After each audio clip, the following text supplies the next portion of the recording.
नमस्कार, लक्षवेधीमध्ये आपलं स्वागत। मी प्रसाद काथे। महाराष्ट्र भारतीय जनता पार्टीचं राज्यव्यापी अधिवेशन आजपासून नवी मुंबईमध्ये सुरू होत आहे। येणार म्हणून सत्तेत येण्याची वाट पाहत असलेला भाजप अचानक आणि अनपेक्षितरित्या सत्तेतून दूर फेकला गेला आणि त्या दिवसापासून आजपर्यंत भाजपानं महाराष्ट्रात म्हणावी तशी उभारी घेतलेली नाही। एका बाजूला सत्तेच्या अवतीभोवती रुंजी घालणारे अनेक नेते सत्ता गेल्यापासून त्या वाटेला जणू काही फिरकायचंच नाही अशी शपथ घेऊन नामानिराळे असल्यासारखं वागतायत, तर दुसऱ्या बाजूला भारतीय जनता पार्टीचे महाराष्ट्राचे अध्यक्ष चंद्रकांत पाटील यांनी सातत्याने आणि अत्यंत सलगपणे महाराष्ट्रातलं सरकार लवकरात लवकर अंतर्विरोधामुळे कोसळेल हे पालुपद सुरूच ठेवलंय। या कारणामुळे त्यांचं आणि त्यांच्याच बरोबर महाराष्ट्र भाजपाचं सुद्धा हसं होतंय हे कदाचित त्यांना लक्षात येत नसावं, पण इतकं सगळं होऊन सुद्धा महाराष्ट्र भाजपाच्या मानसिकतेतला बदल हा अत्यंत लक्षणीय आहे। महाराष्ट्रातल्या विद्यमान सरकारच्या विरोधात एक अत्यंत प्रबळ राजकीय पक्ष म्हणून उभं राहण्याची जबाबदारी ज्या पक्षावर आहे तो पक्ष स्वतःच अंतर्विरोधानं आणि समन्वयाच्या अभावानं ग्रासलेला आहे। महाराष्ट्र भारतीय जनता पक्षामध्ये दोन गट अतिशय स्पष्टपणे दिसतात। एक गट अधिकाधिक आक्रमक होण्याचा प्रयत्न करतोय, तर दुसरा गट एकदम चिडीचूप होऊन बसलेला आहे। या दरम्यानच्या काळात महाराष्ट्र भारतीय जनता पार्टीमध्ये ज्यांनी ज्यांनी बंड केलं त्यांचे स्वर आता काहीसे धीमे झालेले आहेत। पण असं असताना येत्या निवडणुकांमध्ये महाराष्ट्र विकास आघाडी भारतीय जनता पार्टीच्या समोर एकत्रितरित्या येऊन जर उभी राहणार असेल तर भाजपा त्यांच्या समोर लढू शकेल का, त्याचा टिकाव लागू शकेल का? इतकंच नाही तर महाराष्ट्र भारतीय जनता पार्टी ही मनानं हरलेला पक्ष म्हणूनच आता ओळखली जातीये का? महाराष्ट्र भारतीय जनता पार्टीच्या समोरची आव्हानं ही दिवसागणिक वाढतायत का? समन्वयाचा अभाव आणि एकवाक्यताची कमतरता या कारणांमुळे महाराष्ट्र भारतीय जनता पार्टीच्या समोरची प्रत्येक दिवसागणिकची परीक्षा अधिकाधिक कठीण होत चालली आहे का? या आणि अशा अनेक प्रश्नांसह आजची लक्षवेधी चर्चा। भाजपा मर्ग झटकणार?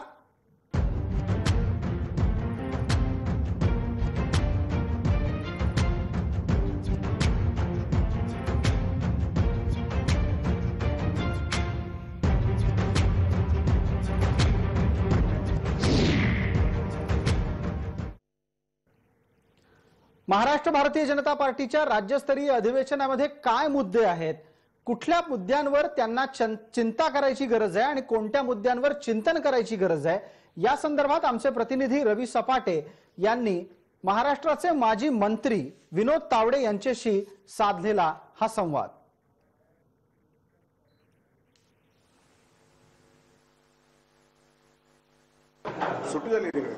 नवी मुंबई इथे भाजपचं अधिवेशन होत आहे। माझ्याबरोबर विनोद तावडे आहेत। सर, ज्या प्रकारे तुम्ही आत्ताच प्रेस कॉन्फरन्स झाली आणि त्यामध्ये सांगितलं की आम्ही प्रखर विरोध करू, रस्त्यावर उतरू, कशा प्रकारची दिशा असणार आहे? विधानसभा निवडणुकीत भाजप शिवसेना एकत्र लढली, त्यामुळे सेनेच्याही जागा वाढल्या, भाजपच्याही। असं झाल्यानंतर मुख्यमंत्री पदाच्या खुर्चीसाठी काँग्रेस राष्ट्रवादीबरोबर अभद्र युती शिवसेनेने करणं हे जनतेला तर आवडलेलं नाही, पण लोकशाहीमध्ये जे वास्तव आहे त्याचा स्वीकार करून पुढे जायचं असतं। त्यामुळे या महाविकास आघाडी सरकारच्या विरोधात एक जोरदार प्रखर विरोधी पक्ष म्हणून भूमिका येत्या काळामध्ये भाजप घेईल। रस्त्यावर उतरून त्यांच्या ज्या चुकीच्या गोष्टी आहेत, शेतकरी विरोधी आहेत, महिला विरोधी आहेत, शहर विरोधी आहेत, झोपडपट्टी वासियांच्या विरोधातले आहेत, शिक्षणातल्या यांच्या विरोधाचे आहेत, या सगळ्या विरोधात रस्त्यावर उतरून आंदोलन येत्या काळात भाजप करेल। दुसरी गोष्ट, शिवसेनेने नाणार प्रकल्पाला विरोध केला होता, आता एक वेगळी भूमिका शिवसेना घेते असं वाटतं? शिवसेनेची हीच दुटप्पी भूमिका नेहमी आहे। नाणार जाणार का राहणार हे शेवटपर्यंत नव्हतं, असं समृद्धी महामार्गाने विरोध केला होता, पण काय लेनदेन झाल्यानंतर याला मान्यता मिळते हे बहुधा ते लेन आणि देन करणाऱ्यांनाच माहिती असेल। सर, नवी मुंबईमधून अनेक नगरसेवक राष्ट्रवादीमध्ये जात आहेत आणि पुन्हा आम्ही सत्ता या ठिकाणी आणू अशा प्रकारचा दावा केला जातो. काय सांगाल याचं? नवी मुंबईतले अनेक नगरसेवक नाही, एखाद दुसरा नगरसेवक असा विचार करतोय ज्याला असं वाटतं की आपल्याला इथे तिकीट मिळणार नाही. बाकी सगळे नगरसेवक हे गणेश नाईक साहेब असतील, मंदाताई असतील, रमेश पाटील असतील, घरत साहेब असतील, या सगळ्यांच्या बरोबर आहेत आणि भाजप नवी मुंबईमध्ये एक हाती सत्ता आणेल. सर, दुसरी गोष्ट, मनसेने जे आता काय हिंदुत्वाचा मुद्दा घेतलेला आहे, तर भाजप मनसेबरोबर जाईल का येणाऱ्या काळात? मला वाटतं की शेवटी राजकीय परिस्थिती निर्माण झाल्यानंतर प्रत्येक पक्ष त्या परिस्थितीचा फायदा घेण्याचा प्रयत्न करतो. ते महाराष्ट्र नवनिर्माण सेना करते आहे, पण मला वाटत नाही भाजप मनसे युती होईल. हे होते विनोद तावडे. त्यांचं म्हणणं आहे की येणाऱ्या काळामध्ये मनसे आणि भाजपची युती होणार नाही. नवी मुंबईहून रवी सपाटे, जय महाराष्ट्र. तर आमचे प्रतिनिधी रवी सपाटे ज्या वेळेला विनोद तावडे यांना प्रश्न विचारत होते त्यावेळेला विनोद तावडेंनी काही महत्वाची मतं मांडली आणि त्यातला एक मुख्य मुद्दा हा आहे की शिवसेनेची भूमिका ही काय लेनदेन होऊन बदलते. हा अत्यंत गंभीर आरोप आहे आणि त्याच्यावर चर्चा करण्यासाठी तसंच विविध प्रश्नांवरची उत्तरं देण्यासाठी आपल्या सोबत कोण मान्यवर आहेत त्यांचा परिचय करून देतो. आपल्या सोबत आहेत भारतीय जनता पार्टीचे प्रवक्ता विनायक आंबेकर, शिवसेनेचे पुण्याचे सहसंपर्क प्रमुख श्याम देशपांडे, तसंच काँग्रेसचे प्रवक्ता गोपाळ तिवारी आणि राजकीय विश्लेषक उमेश घोंगडे. मी सर्वप्रथम संधी देतो श्याम देशपांडे यांना. श्यामराव, शिवसेनेच्या भूमिका बदलण्याच्या बाबतीतला आक्षेप आपल्याला मान्य आहे का?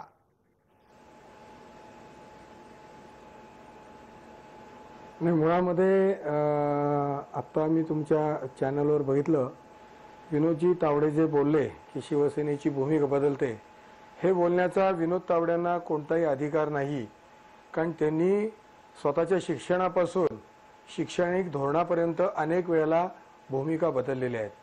आपण आज मित्र पक्षांना गमावून बसलोय याचं दुःख त्यांना आहे आणि सत्ता हातातून गेली याचं दुसरं दुःख आहे. त्यामुळे ते शिवसेनेबद्दल मनाला येईल अशा टिप्पण्या करतायत. त्यांच्या टिप्पणीला आम्ही फार काही महत्त्व देत नाही.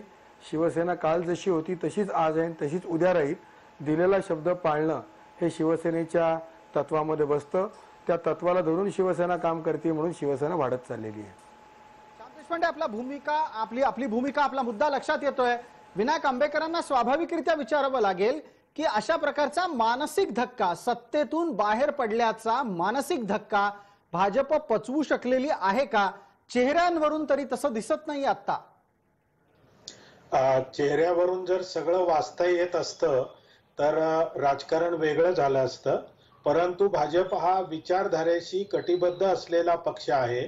त्यामुळे भाजप हा विचारधारेच्या प्रसारासाठी, प्रचारासाठी काम करतो.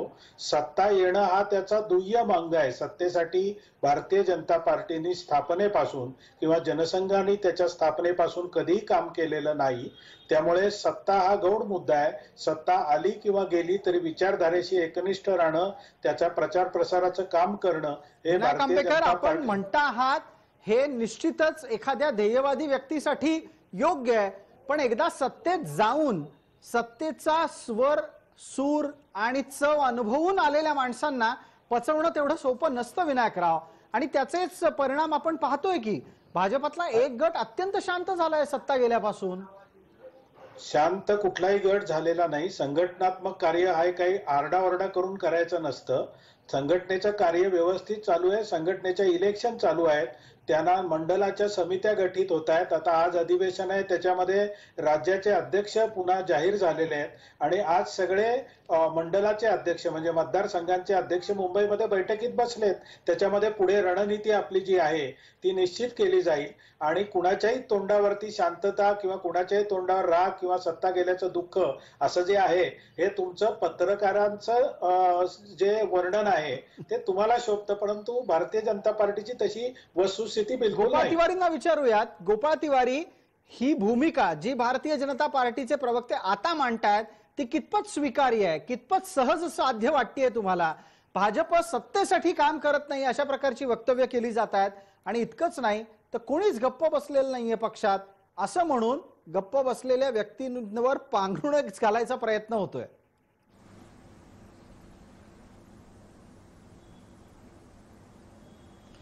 प्रसादजी, हे भारतीय जनता पक्षाचं हेच वैशिष्ट्य आहे की उक्ती आणि कृतीमध्ये त्यांचा पूर्ण फरक आहे.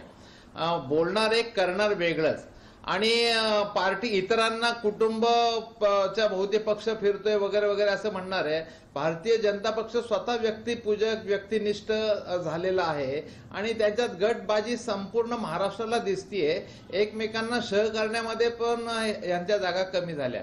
आता एक दुसरा मुद्दा मला सांगायचा, जो आता विनोद तावडेंनी उपस्थित केला. ते म्हणले भाजप आणि शिवसेना एकत्र निवडणुकीला सामोरे गेल्या. निश्चितच गेल्या, त्यांचा 25-30 वर्षाची युती आहे. परंतु आमच्या जागा वाढल्या, ते सपशेल खोटं आहे. त्यांच्या अबकी बार 220 पार म्हणणारे 123 जागा त्या 103 वर आल्या आणि शिवसेनेच्या 68च्या 54 वर आल्या. शिवसेनेपेक्षा भाजपच्या दुप्पट जागा कमी झाल्या. हे मी आपल्या निदर्शनास आणून देतो की त्यांनी त्या ठिकाणी साधारणतः म्हणलं, आकडेवारी त्यांची आहे महाराष्ट्राला ती ठाऊक पण आहे. पण तुम्ही मांडलेला एक मुद्दा महत्वाचा वाटतो आणि तो मला वाटतं विनायक आंबेकरांच्याकडे त्याचं उत्तर असू शकतं. मी विनायकरावांना ते विचारतो की एक गट गप्प आहे, दुसरा गट बोलतो आहे, यावर सुद्धा तुमचं म्हणणं हे गोपाळ तिवारींनी उक्ती आणि कृतीतल्या फरकानं दाखवून दिलं. काँग्रेसच्या प्रवक्त्याने असं बोलणं की भाजपमध्ये गटबाजी आहे, जो पक्ष एका व्यक्तीच्या किंवा एका घराण्याच्यासाठी चालवला जातो आणि काँग्रेसची गटबाजी ही दुनियेने पाहिलेली आहे. मुंबई काँग्रेसची काय वाताहत झाली आणि प्रत्येक जण काय बोलतो, संजय निरुपम आज काय बोलतात, त्याच्यानंतर त्या प्रत्येक नेत्याचे काय हाल चाललेत, ते महाराष्ट्राची जनता बघते. काँग्रेसनी स्वतःची काळजी करावी. संपत चाललेल्या पक्षांनी दुसऱ्या पक्षांना अक्कल शिकवू नये. बेसिकली कसं आहे की भाजपचा जो काडर बेस आहे, भाजपची जी पक्षासाठी स्वतःच विसरून स्वतःच सर्व तन मन धन अर्पण करून काम करण्याची पद्धत आहे, ती त्यांच्या पक्षात आहे का त्यांनी बघावी. आणि जोपर्यंत ही पद्धत आहे तोपर्यंत कुणी गप्प बसले, थोडे थंड झाले. तुमचं उत्तर लागेल या मुद्द्यावर. भाजपात तन मन धन अर्पण करून काम करणारे कार्यकर्ते आहेत, तुमच्याकडे असे कार्यकर्ते नाहीयेत आणि तुमच्या पक्षाला ते आता संपत चाललेला पक्ष म्हणून चालू आहेत आणि आमचे कार्यकर्ते काम करतात, वेळ देतात, शिवाय आपल्या खिशातला पैसा हे पक्षासाठी देतात आणि पक्ष हा भाजपच्या पक्षाच्या कार्यकर्त्यांच्या निधीवरती मोठ्या प्रमाणावर चालवला जातो. विनायकराव उत्तर देत आहेत गोपाळ तिवारी, ते पण ऐकूयात आपण.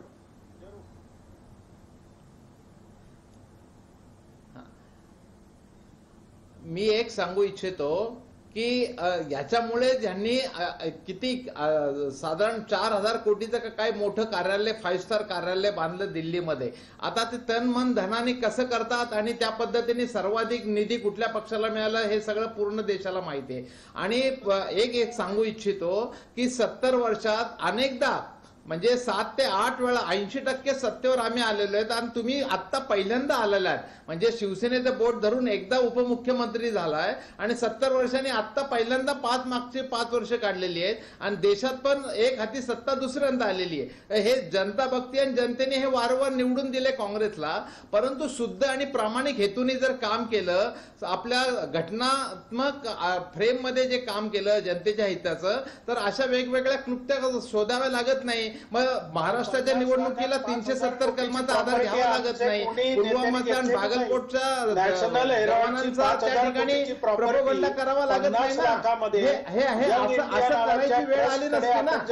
या सगळ्या गोष्टी मला असं वाटायला लागलं की विषय फारच भरकटत चाललाय. मी दोन्ही भारतीय जनता पार्टी आणि काँग्रेसच्या प्रवक्त्यांना विनंती करतो, कृपया थांबा. आपण उमेशजींकडे जातोय. उमेश घोंगडे आपल्या सोबत आहेत. उमेशजी, आपण आता महाराष्ट्राच्या भारतीय जनता पार्टीकडे पाहणार आहोत आणि तुम्ही तुमच्या नजरेतून पण तुमची भूमिका मांडा. मला एका गोष्टीचं उत्तर तुमच्याकडून लागेल. भाजपात सत्ता गेल्यानंतर काय प्रमुख बदल झाला आणि ज्याच्यावर या पक्षानं, विरोधी पक्ष या नात्यानं चांगलं काम करून देण्यासाठी काम केलं पाहिजे?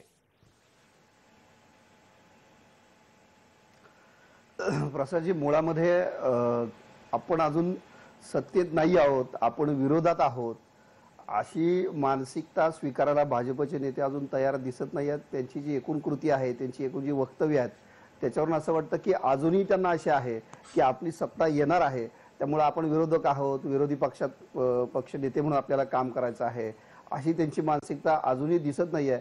अजूनही आपली सत्ता गेल्याचं दुःख त्यांना आहे.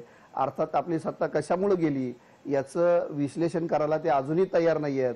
आता पंकजा मुंडे असतील किंवा खडसे साहेब असतील किंवा बावनकुळे साहेब असतील, यांच्या संदर्भात नव्यानं विचार पक्ष करतोय. पक्षांतर्गत माहितीनुसार या लोकांना पुन्हा विधान परिषदेची संधी दिली जाणार असं सांगितलं जातं.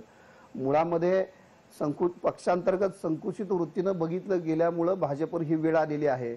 आणि हातातोंडाशी आलेली सत्ता गेल्यानंतर काय होतं याचं नेमकं जर उदाहरण असेल तर सध्याची भाजपच्या नेतृत्वाचे चेहरे आहेत.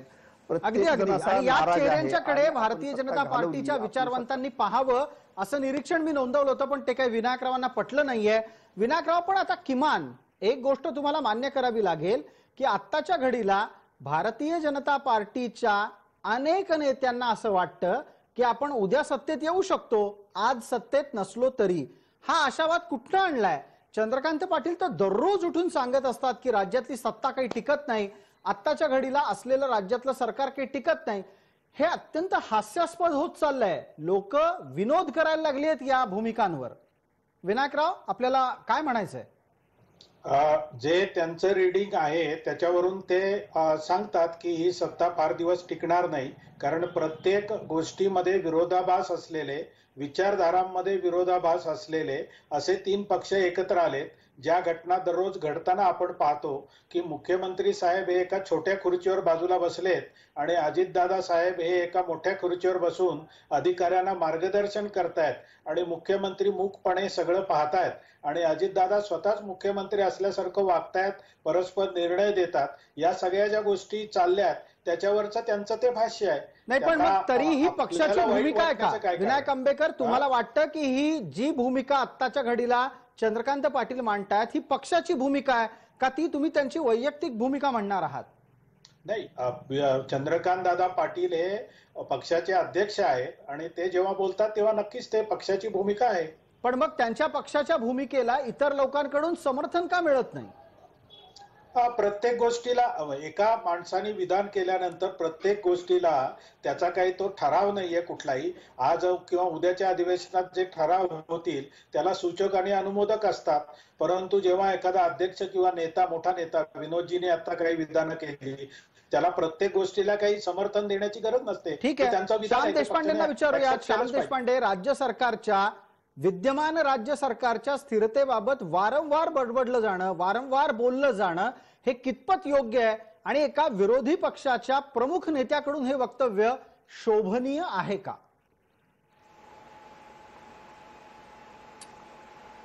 नाही, मुळामध्ये भारतीय जनता पार्टीच्या बरोबर आम्ही अनेक वर्ष काम केलेलं असल्यामुळे भारतीय जनता पार्टीतील अनेक सहकारी मित्र खाजगीमध्ये आणि आता ओपनली बोलायला लागलेले आहेत की गेल्या 5 वर्षामध्ये सत्ता आल्यानंतर भाजपचा जो केडर बेस कार्यकर्ता होता त्या कार्यकर्त्याला कोणतंही सत्तेचं, अगदी स्पेशल एक्झिक्युटिव्ह मॅजिस्ट्रेट सारखं सुद्धा पद दिलं गेलेलं नाहीये. त्यामुळे भारतीय जनता पार्टी विचारधाराच्या आधारावर राजकारण करते हे म्हणणं थोडंसं हास्यास्पद राहील. याच्यातला एक मोठा वर्ग हा फक्त सत्तेसाठी आसुसलेला आहे आणि त्याचं प्रतिनिधित्व चंद्रकांत पाटील करतायत आणि त्यामुळे ते मत मांडतायत.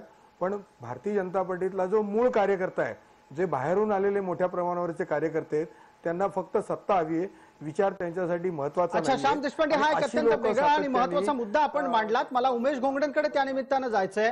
उमेशजी, भारतीय जनता पार्टीत बाहेरून आलेले आणि त्यात सुद्धा सत्ता येईल म्हणून आलेले अनेक जण आहेत. या सगळ्यांना थोपवून धरण्यासाठी उद्या आपली सत्ता येऊ शकते बरं का, असं वारंवार चंद्रकांत पाटील म्हणत असतील का? उमेश घोंगडे. प्रसादजी, अगदी खरं आहे. तुम्ही पुणे महापालिकेतलं उदाहरण पाहिलं तर पुणे महापालिकेमध्ये जवळपास 100 नगरसेवक भाजपमधले आहेत, भाजपचे आहेत. याच्यामध्ये निवडणुकीच्या काळामध्ये भाजपमध्ये येऊन नगरसेवक झालेले काँग्रेस आणि राष्ट्रवादीमधले जवळपास 30 ते 40 नगरसेवक आहेत जे ऐनवेळी भाजपमध्ये आले आणि नगरसेवक झाले. गेल्या 3 वर्षातला एकूण कारभार, त्यानंतर विधानसभेची झालेली निवडणूक, काँग्रेस आघाडीची आलेली सत्ता, या सगळ्या पार्श्वभूमीवरती आता भाजपतल्या जे बाहेरून आलेले नगरसेवक आहेत त्यांच्यामध्ये प्रचंड अस्वस्थता आहे आणि आपल्याला कुठलंही पद मिळत नाही, आपल्याला महापालिकेतली सत्तेत आपल्याला सहभाग नाही आहे आणि सभागृहात सुद्धा बोलू दिलं जात नाही, अशी खाजगी अनेक वेळा त्यांनी भावना व्यक्त केलेली आहे. राज्य पातळीवर सुद्धा हीच परिस्थिती आहे. जे भाजपमध्ये गेलेले आहेत त्यांना ते अस्वस्थ आहेत. गणेश नाईक हे त्याचं उदाहरण आहे. गणेश नाईक आजही अस्वस्थ आहेत. ते खरंच भाजपमध्ये राहतील का हे येणार काळच आपल्याला सांगेल. अगदी श्याम देशपांडे, या निमित्तानं आपण विनायक आंबेकरांकडे जातो. विनायक आंबेकर, आत्ताच्या घडीला तुम्ही ज्या 105च्या संख्येच्या आधारे उभे आहात आमदार म्हणून महाराष्ट्र विधानमंडळातल्या विधानसभेतल्या महत्वाच्या दालनामध्ये अर्थात सभागृहात, तिथं 105 मध्ये जवळपास 40 हे पर पक्षातून आलेले आहेत. त्या सगळ्यांना थोपवण्याच्या साठीच सत्तेचं गाजर एक आहे? अजिबात नाही. त्यांचं जी परिस्थिती राज्यामध्ये चालली आहे किंवा ज्या पद्धतीचा राज्य कारभार चाललाय, आपण त्यांचं एकच विधान पकडून बोलू नका. त्यांनी या राज्य शासनाचं आलेलं अपयश प्रत्येक मुद्द्यावरचं, प्रत्येक पॉइंटवरचं हे ते सांगतात आणि त्यामुळे ही सत्ता फार काळ टिकणार नाही किंवा या 3 पक्षांमधला विसंवाद ते सांगतात, तो गृहीत धरून ते विधान करतात. त्यामुळे कुणालाही थोपवण्यासाठी भारतीय जनता पार्टी कुठलंही विधान करणार नाही. मुळात आता जे श्यामराव देशपांडे म्हटले की बाहेरून आलेले लोक, चंद्रकांत दादा हे संघाचे कार्यकर्ते आहेत, जुने विद्यार्थी परिषदेचे. एक मिनिट विनायकराव, चंद्रकांत दादांविषयी नाही बोलले. श्याम देशपांडे हे तुमच्या पक्षात तिकिटासाठी आलेल्या विविध इतर नेत्यांविषयी बोलत होते. ठीक आहे, म्हणजे हे मला क्लिअर करायचं होतं जनतेला की दादा हे मुळातच संघ कार्यकर्ते आहेत आणि भारतीय जनता पार्टीतल्या प्रत्येक नेत्यावर जबाबदारी. जो माणूस महाराष्ट्राचा महसूल मंत्री होता तो मूळचा संघ कार्यकर्ता आहे, हे महाराष्ट्राला सांगावं लागतंय का भाजपला? नाही, काही गरज नाही सांगण्याची. ते सगळ्यांना माहितीये. फक्त शामरावांनी थोडस विधान वेगळं केलं, मला त्याचा वेगळा अर्थ वाटला म्हणून मी स्पष्ट केलं. परंतु त्यामुळे मला एवढं सांगायचंय, मी चंद्रकांत दादा पाटलांना चांगलं ओळखतो. ते अनेक वर्ष अखिल भारतीय विद्यार्थी परिषदेचं आणि संघाचं काम करतायत. त्यांच्या निवडणुकीमध्ये आम्ही हाच प्रचार केला की हे नुसते कार्यकर्ते नाहीयेत, हे प्रचारक होते संघाचे. त्यामुळे मी चंद्रकांत पाटलांबद्दल बोललेलो नाहीये. दादांना मी तुमच्यापेक्षा चांगलं ओळखतो. मी बाहेरून आलेले इतर लोक म्हणतोय. अगदी. आणि श्याम देशपांडे म्हणतात की ते चांगलं ओळखतात, पुरतं ओळखण्यासाठी त्यांना कदाचित वेळ लागेल. असो, मुद्द्याच्यासाठी आपण पटकन गोपाळ तिवारींकडे जाऊयात. गोपाळ तिवारींना मला एक छोटा प्रश्न विचारायचा आहे. गोपाळ तिवारी, या सगळ्या चर्चेत राज्य सरकारच्या स्थिरतेबाबत वारंवार शंका उपस्थित करून काय मिळतंय विरोधकांना?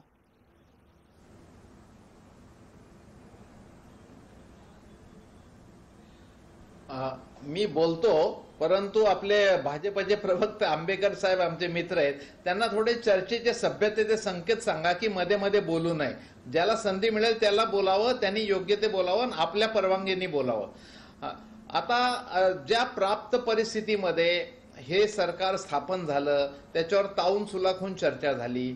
अनेक सगळ्या प्रत्येक पक्षाचे ध्येय, धोरण, आयडेंटिटी ह्या सगळ्या वेगळ्या वेगळ्या आहेत. हे सगळं मान्य करून प्राप्त राजकीय परिस्थितीमध्ये मी ह्याला अंडरलाईन देतो, कारण भारतीय जनता पक्षाचे नेते त्या ठिकाणी राज्यपाल भवनवर सहज गेले, फिरायला जातात तसे, आणि पत्र देऊन आले की आम्ही सरकार बनू शकत नाही.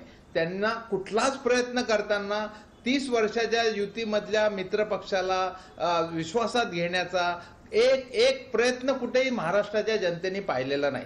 म्हणजे ते कुठल्या प्लॅनवर आधारित होते? ए प्लॅन, बी प्लॅन, सी प्लॅन, कुठले प्लॅन? विविध प्रकारच्या प्लॅन बद्दलचीही चर्चा करणं गरजेचं आहे. जाहिरातीच्या विश्रांतीची वेळ असल्यामुळे आपल्याला थांबवतोय गोपाळराव. लवकरच परत येतोय. महाराष्ट्र भाजपाच्या मरगळीची चर्चा पुढच्या भागात सुद्धा.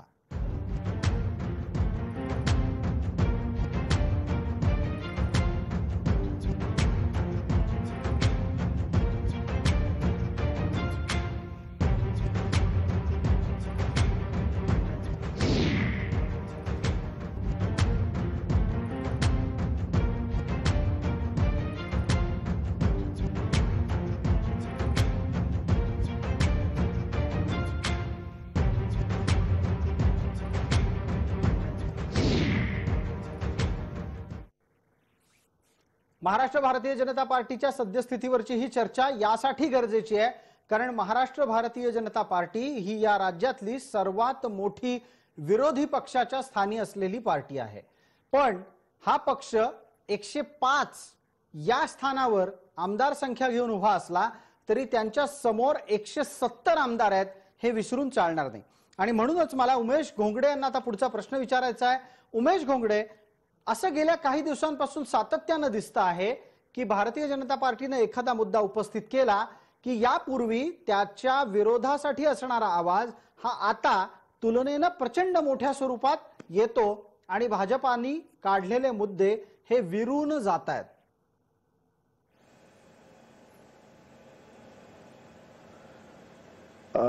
प्रसादजी, तुम्ही म्हटलं ते अगदी खरं आहे. भारतीय जनता पक्ष सत्तेत नाही हे त्यांना अजून पचायला काही दिवस जातील. हे सरकारमध्ये आपण पुन्हा येणार आहोत असं जे या पक्षाचे नेते मला वाटतं दिवसातून एकदा तरी सांगतायत.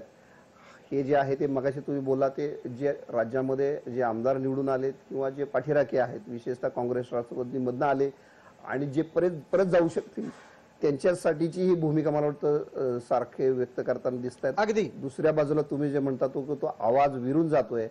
त्याचं कारण असं की ज्या पद्धतीनं उद्धव ठाकरेंचं सरकार, विशेषतः मी उद्धव ठाकरेंच्या संदर्भात बोलतोय, उद्धव ठाकरे ज्या पद्धतीनं मुख्यमंत्री म्हणून काम करतायत ते अत्यंत उत्कृष्टपणे आतापर्यंतची निश्चितपणे वाटचाल आहे. कालचा अगदी तुम्हाला मुद्दा सर्वांच्या लक्षात असेल, ज्या मुद्द्याला शरद पवारांनी नापसंती व्यक्त केली, विरोध केला NIA कडे तपास देण्याला, तर तो मुद्दा, तो निर्णय त्यांनी अगदी ठामपणे घेतला.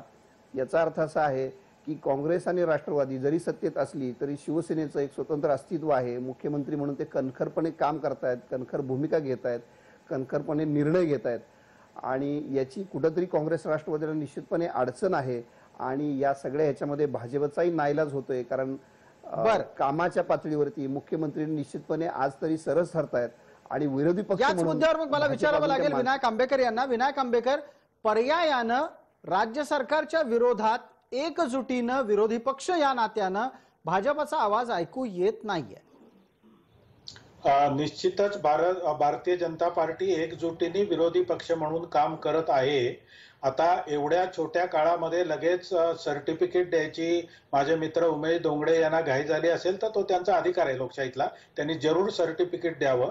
परंतु परिस्थिती ही झपाट्याने बदलत असते. बर, विनायक आंबेकर, आपला संवाद मध्येच तुटतोय. शेताच्या बांधावर जाऊन तुम्ही जेव्हा म्हटला होता शेतकऱ्यांना की आम्ही नुकसान भरपाई देऊ, ती दिलेली नाही. त्यानंतर कर्जमाफीविषयी तुमची भूमिका स्पष्ट नाही. त्यामुळे हे केव्हा ना केव्हा तरी जनता विचारेल त्यांना. आणि केव्हा ना केव्हा तरी जनता विचारेल म्हणजे तोपर्यंत विरोधी पक्ष म्हणून तुमची काही जबाबदारी नाही का? आम्ही दररोज विचारतोय, आम्ही विचारतो म्हणून तर तुम्ही अस्वस्थ झालाय आणि असं हेडिंग ठेवलंय की भारतीय जनता पार्टी. आमच्या अस्वस्थतेचं काय घेऊन बसलाय विनायकराव? आमच्या अस्वस्थतेपेक्षा पक्षाच्या अस्वस्थतेवर जास्त विचार आणि मंथन व्हायला पाहिजे. अजिबात पक्षात अस्वस्थता नाही, तुम्ही अस्वस्थ आहात. कसं असतं, आपण ज्या कलरचा चष्मा लावतो त्या कलरची दुनिया दिसते आपल्याला, त्यामुळे तुमची अस्वस्थता. आम्ही आता तरी एकदम स्पष्ट काच असलेला, कशाही प्रकारचे याच्यावर शिरतोडे नसलेला चष्मा घातलेला आहे. मला तुम्हाला एक प्रश्न विचारायचा आहे की तुम्ही आता कर्जमाफीचा मुद्दा काढलात. मला एका गोष्टीचा खुलासा करा कृपया विनायकराव. कर्जमाफीच्या मुद्द्यावर राज्यस्तरीय कोणतं आंदोलन केलं विरोधी पक्षानं? आंदोलन ठरवण्यासाठी तर उद्याचं अधिवेशन आहे. अच्छा, म्हणजे कर्जमाफी झाल्यानंतर इतके दिवस ठरवायला लागतात भाजपाला? हो, एक लक्षात घ्या, पक्षाच्या संघटनात्मक निवडणुका ठिकठिकाणी चालू होत्या. पक्षाच्या कार्याच्या दृष्टीने त्या संघटनात्मक निवडणुकीला फार महत्व असतं आणि तो एक्सरसाइज सगळीकडे चालू होता. दुसरा समर्पण दिनाचे कार्यक्रम चालू होते. ही संघटनात्मक बांधणी पूर्ण झाल्यानंतर आपण पाहिलं असेल 2 दिवसापूर्वी चंद्रकांत दादांची अध्यक्षपदी फेरनियुक्ती झाली, त्याच्यानंतर अनेक जिल्हाध्यक्षांची नियुक्ती झाली. या सगळ्या संघटनात्मक प्रोसेस झाल्यावर भाजप एकजुटीने रस्त्यावर येणार. थोडक्यात तुम्ही असं सांगता आहात की सध्या तुमची कात टाकण्याची अवस्था आहे. तुम्ही संघटनात्मक निवडणुका आटपल्यात, कात टाकली की नव्या जोमानं बाहेर याल आणि नव्या जोमानं या सरकारच्या समोर उभे राहाल, असंच सांगायचंय? निश्चितच म्हणायचंय मला. आणि हे एक प्रोसेस आहे संघटनात्मक. अच्छा, बरं, ठीक आहे, ठीक आहे. आपण एक गोपाळ तिवारींना पटकन प्रश्न विचारत. गोपाळ तिवारी, ऐकलत का तुम्ही? भारतीय जनता पार्टी ही आता कात टाकतीये, ती संघटनात्मक निवडणुकांमधून जातीये, म्हणून तुमच्या समोर ते आव्हान निर्माण करू शकत नाहीये. तुम्हाला हायसं वाटतं का हे ऐकल्यावर?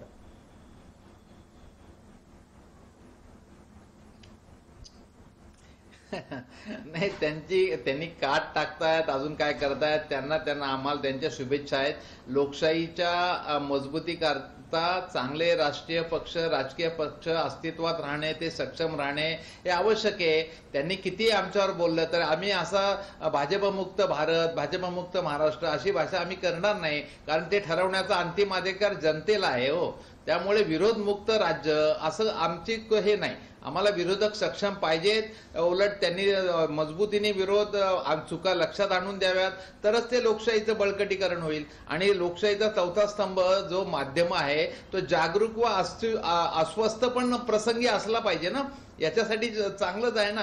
त्यामुळे तर दिल्लीचे निकाल एवढं प्रचंड केंद्रीय मंत्रिमंडळ, खासदार, आमदार, अनेक राज्याचे मुख्यमंत्री राहून सुद्धा त्या ठिकाणी दिल्लीचा निकाल हा जनतेचा जो निकाल आहे तो सगळा ठीक आहे. आपण दिल्लीच्या निवडणुकांवर नको जायला, मी आपल्याला महाराष्ट्राच्याच चर्चेवर आणतो. महाराष्ट्र भाजपाच्या विषयीची चर्चा आहे. श्याम देशपांडेंकडे जाऊ. श्याम देशपांडे, मला एका गोष्टीचं उत्तर द्या. तुमच्या लेखी महाराष्ट्र भारतीय जनता पार्टीच्या नेतृत्वामध्ये कोणी नेतृत्व करावं हा विषय तसा लागू नसेल, पण तुम्ही मगाशी असं म्हणालात की तुम्ही चंद्रकांत पाटलांना नीट ओळखता, पुरते ओळखता असं नाही, पण ते नीट ओळखलेलं चंद्रकांत पाटलांचं नेतृत्व महाराष्ट्र भाजपवर लादलं गेलंय का? पुन्हा एकदा. नाही, मी चंद्रकांत दादा पाटलांबद्दल कुठलाही आक्षेपार्ह असं बोललो नाही. नीट ओळखतो म्हणजे ते आमच्या मतदारसंघाचे आमदार आहेत. मी त्यांच्यावर पूर्वी विद्यार्थी परिषदेमध्ये काम केलेलं आहे, त्यामुळे ते कार्यकर्ते आहेत आणि संघाच्या विचाराच्या मुशीत तयार झाले, त्याच्याबद्दल कोणाच्या मनात शंका असायचं कारण नाही. पण मी तुम्हाला एका महत्त्वाच्या गोष्टीकडे लक्ष वेधू इच्छितो की स्वर्गीय राजीव गांधींच्या निधनानंतर देशामध्ये जी लोकसभेची निवडणूक झाली त्यामध्ये भारतीय जनता पार्टीचे केवळ 2 खासदार निवडून आले होते आणि आमच्या सगळ्यांचं दैवत स्वर्गीय अटल बिहारी वाजपेयींना देखील हार मानावी लागली होती. आणि महाराष्ट्रामध्ये विधानसभेच्या 1995 ते 1999च्या निवडणुकीचा शिवसेना भाजपा युतीच्या काळानंतर जेव्हा 1999च्या निवडणुकीमध्ये आमचा हार झाली, त्यानंतर पुनश्च हरिओम म्हणून भारतीय जनता पार्टी शिवसेना ज्या गतीने काम करायला लागली, त्यावेळेला स्वर्गीय गोपीनाथरावजी मुंडे असतील, स्वर्गीय प्रमोदजी महाजन असतील, आत्ताचे एकनाथरावजी खडसे असतील, ह्या सगळ्यांनी शिवसेना प्रमुख स्वर्गीय हिंदुहृदय सम्राट बाळासाहेब ठाकरे, उद्धवसाहेब ठाकरे यांच्याबरोबर महाराष्ट्रामध्ये जी मोठी आघाडी उघडली आणि त्याच्याच कामाचं फलित आणि आत्ताचे पंतप्रधान माननीय मोदीजींच्या करिश्म्यामुळे 2014 साली महाराष्ट्रामध्ये सत्ता मिळाली. पण ती सत्ता टिकवत असताना सातत्यपूर्ण काम आणि लोकांना रिझल्ट देण्याची बांधिलकी असते, याचा विसर कुठेतरी पडलेला आहे. आणि त्यामुळे एक मुद्दा झाला श्याम देशपांडे, हा एक मुद्दा झाला, पण त्यातलाच एक उपमुद्दा मला लक्षात आणून द्यायचा आहे. तुम्ही ज्या ज्या लोकांची नावं यश मिळवण्याच्या यादीत घेतलीत त्यातली बरेचशी माणसं ही आता पक्षात असून अडगळीला गेलेली आहेत आणि या अडगळीत गेलेल्या माणसांमुळे भाजपचा शक्ती क्षय झालेला आहे का? उमेश घोंगडे, आपण आधी उत्तर द्या, त्यानंतर विनायक आंबेकर बोलतीलच. उमेश घोंगडे बोला. प्रसादजी, निश्चितपणे तुम्ही आता हा मुद्दा महत्त्वाचा उपस्थित केला. एकनाथ खडसे असतील, बावनकुळे असतील, विनोद तावडे असतील, या सगळ्या लोकांना किंवा पंकजा मुंडेंना जरी विधानसभेची उमेदवारी दिली असली तरी त्यांचं जे एकूण महत्त्व आहे ते निश्चितपणे पक्षात मोठं आहे. त्या मास लीडर आहेत. या सगळ्या लोकांना निवडणुकीच्या काळामध्ये थोडं विश्वासात घेतलं असतं तर निश्चितपणे 105 वर थांबलेला भाजप 115 पर्यंत निश्चित गेला असता आणि भाजप 115 पर्यंत गेला तर कदाचित शिवसेनेची भूमिका जी आता घेतली शिवसेनेने ती कदाचित राहिली नसती. याचा अर्थ असा आहे की सगळ्यांना बरोबर घेतलं, त्यांनी बरोबर घेतलं नाही आणि आता त्यांना सत्ता गेल्यानंतर सगळ्यांना बरोबर घेतलं पाहिजे याची जाणीव, याचं महत्त्व लक्षात आलेलं आहे. प्रसादजी, अगदी सत्ता गेल्यानंतर सगळ्यांना सोबत घेतलं पाहिजे याची जाणीव झालेली आहे. आणि म्हणूनच विनायक आंबेकर, आपण सांगा, याच न्यायानं खडसे आणि पंकजा मुंडेंच्या पुनर्वसनाची गरज वाटायला लागली आहे का भाजपाला? हे जो काही कल्पना विलास माझे मित्र उमेश धोंगडे यांनी मांडला, तर त्यांच्याविषयी आदर व्यक्त करून सांगतो की असं काही भारतीय जनता पार्टीत कधीही नसतं. कुणाला साईडलाईन करणं, कुणाला मेन लाईन वरती आणणं, कुणाला ट्रॅक बदलायला लावणं वगैरे असं राजकारणात भारतीय जनता पार्टी कधी करत नाही. सर्व नेत्यांच्या विषयी नाही, मग योग्य तो विनायक निर्णय आंबेडकर, योग्य- जर समजा असं काही करत नाही तर लोकांची तिकीटं कापण्याची कारणं असतात का भाजपात? असतात, नक्कीच असतात. जेव्हा केंद्रीय नेतृत्व एखादं ऍक्शन घेते तेव्हा त्यांच्याकडे जे फीडबॅक्स असतात त्या फीडबॅक वरून घेते. फीडबॅकचे अनेक प्रकार आहेत. त्याच्यामध्ये परिवार संस्थांचे काही फीडबॅक्स असतात, त्याच्यानंतर भाजपचे त्यांचे स्वतःचे काही फीडबॅक असतात. त्यामुळे त्या परिस्थितीत तो निर्णय घेतला गेला. याचा अर्थ कार्यकर्त्याला वाईट ठरवलं नाही त्यांनी कुठल्याही, किंवा कार्यकर्त्याला दूर करण्याचा प्रयत्न नाही केला. कार्यकर्ता आमचाच आहे, परंतु पक्षामध्ये नवीन रक्त हे वाढलं पाहिजे अशी नेहमी पक्षाची भूमिका असते. बरोबर आहे, आता पण जर आपण मग नवनियुक्त आता या अध्यक्ष लोकांचं पाहिले, या सगळ्या लोकांचं मंडळांचे, पुनर्वसन आपण तर करत सगळे असाल, तरुण आहेत. पुनर्वसन जर या नेत्यांचं करत असाल तर पुन्हा नवीन रक्तावर अन्याय नाही का होणार? तिथे नवीन नाही माणसं होणार. येऊ शकली असते की. योग्य ठिकाणी योग्य व्यक्तीला संधी देणं हे आमच्या केंद्रीय नेतृत्वाचं यश आहे आणि त्या पद्धतीनेच केंद्रीय नेतृत्व काम करतं आणि त्या पद्धतीनेच निर्णय होतात. ठीक आहे, उमेश घोगडेंनाही बोलायचं आहे. उमेश घोगडे, आपला मुद्दा मांडा. विनायक आंबेडकरांनी मांडलेल्या मुद्द्याच्या संदर्भात असेल तर तो पटकन आपण मांडला तर खूप बरं होईल. हा विनायकराव, मला फक्त एकच सांगायचं आहे, हे तुमच्याच पक्षातल्या लोकांनी खाजगीत केलेलं विश्लेषण मी तुम्हाला सांगितलं. आता बावनकुळे असतील, एकनाथ खडसे असतील किंवा पंकजा मुंडे यांचा अधिक जास्त चांगला प्रचार सभांमध्ये आणि विश्वासात घेऊन वापर केला असता तर भारतीय जनता पक्षाच्या किमान 10 जागा वाढल्या असत्या. या पवारांनी निर्माण केलेल्या वातावरणाला गृहीत धरून सुद्धा भाजपच्या किमान 8 ते 10 जागा वाढल्या असत्या असं तुमच्याच पक्षातले वरिष्ठ नेते सांगतात आणि ती आमची चूक झाली असं मान्य करतात. म्हणून एवढा खुलासा मी केला आपल्याला. ठीक आहे, याच्यावर विनायकराव काही उत्तर आहे?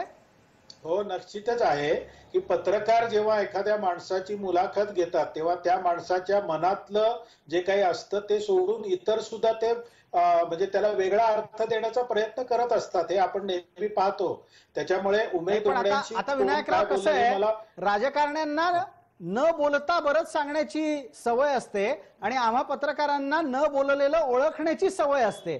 त्यामुळे बिटवीन द लाईन आम्हाला तर काढावंच लागणार आहे. नाही, न बोललेलं तोंडात घालण्याची सुद्धा सवय असते.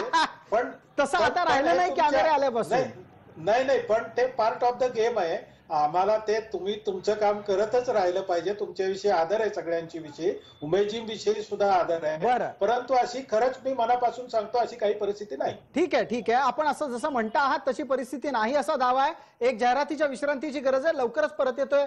लक्षवेधीतल्या पुढच्या भागामध्ये विषय आहे तो भाजपा मनानं हरलेला पक्ष झालाय का महाराष्ट्रात, की अद्यापही त्यात उमेद बाकी आहे?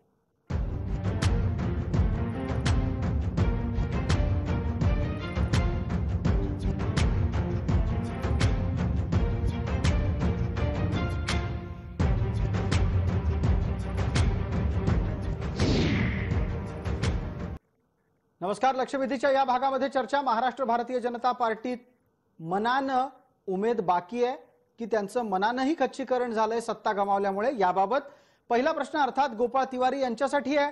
गोपाळ तिवारी, आपण काँग्रेस पक्षाचे प्रवक्ते आहात, आता सत्तेत आहात, त्यामुळे एका त्रयस्थ नजरेनं सांगा, तुमच्या समोरचा विरोधी पक्ष हा मनानं मजबूत आहे का?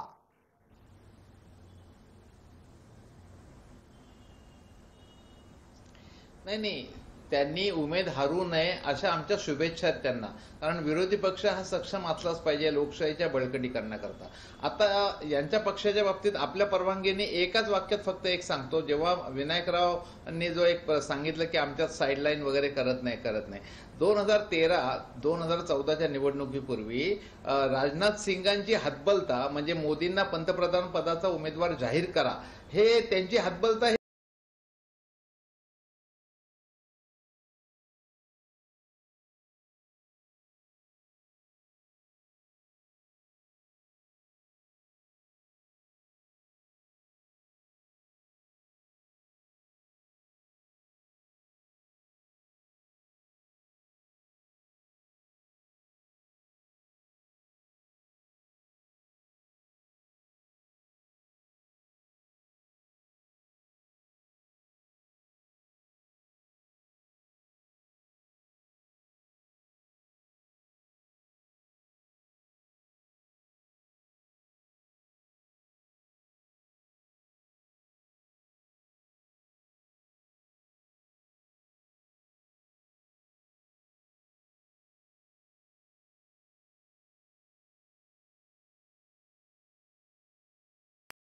अडचणच होती. शिवसेनेतल्याही अगदी मंत्र्यांना सुद्धा हे सरकार किती दिवस टिकेल याबद्दल शंका आहे, कारण प्रत्येकाला दुसऱ्याबद्दल अविश्वास आहे.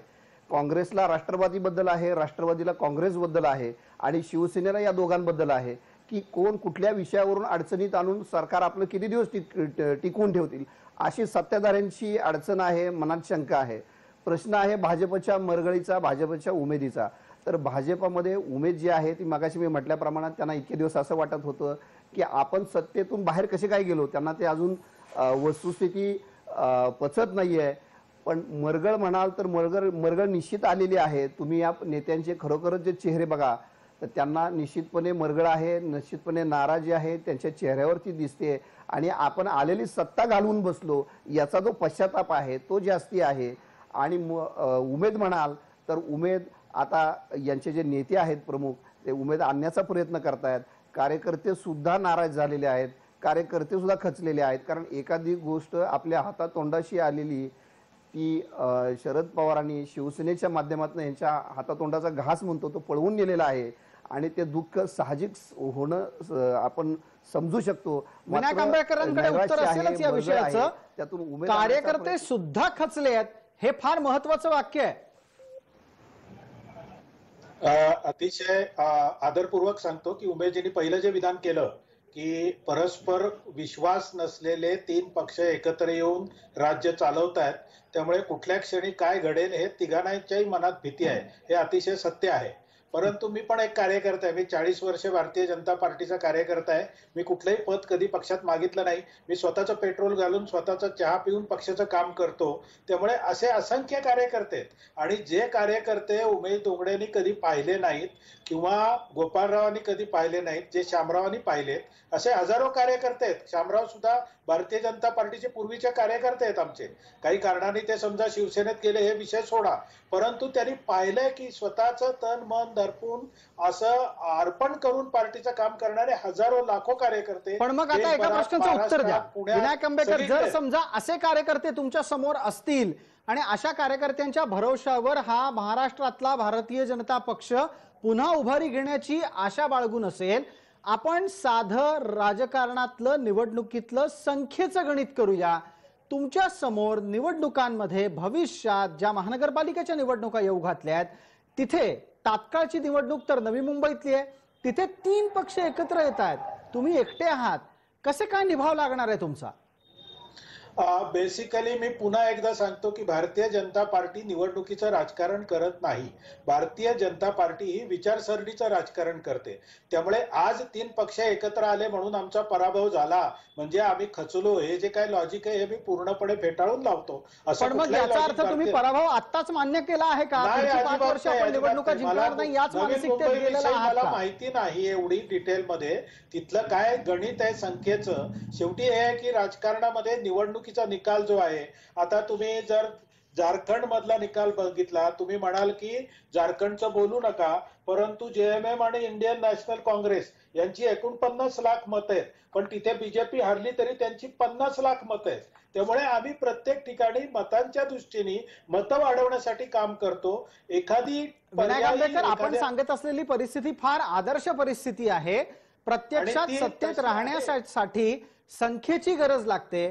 मला वाटतं शामराव तुम्ही दोन्ही घरचे आहात, त्यामुळे मला दोन्ही घरचे असून या प्रश्नाचं उत्तर द्या. भारतीय जनता पार्टी आपल्या समोर तिघांची एकजूट पाहून एक पाऊल मागे सरकलेली आहे का? नाही, मला असं वाटत नाही. कारण आता विनायकरावजी म्हणाले तसं स्वतःच्या खिशात हात घालून पक्षासाठी काम करणारा मोठा वर्ग भारतीय जनता पार्टीमध्ये आहे.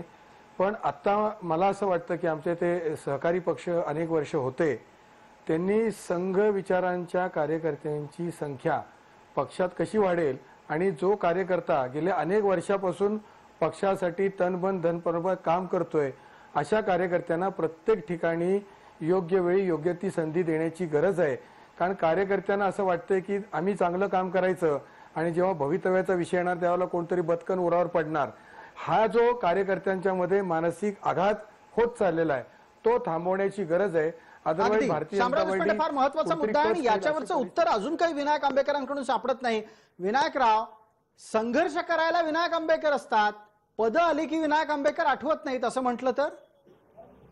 असं थोडंफार आपण मान्य करूया. शामराव जे म्हणतात ते स्वानुभवातून बोलतात, त्यामुळे ते बरोबर आहे त्यांचं. परंतु काही कार्यकर्त्यांची मनस्थिती त्यातल्या बऱ्याचशा ही अशी आहे की आम्हाला काही नकोच आहे. म्हणजे आम्ही पक्षामध्ये येतो ते पक्षाला देण्यासाठी येतो, पक्षाकडून घेण्यासाठी येत नाही, असे असंख्य कार्यकर्ते सुद्धा आहेत.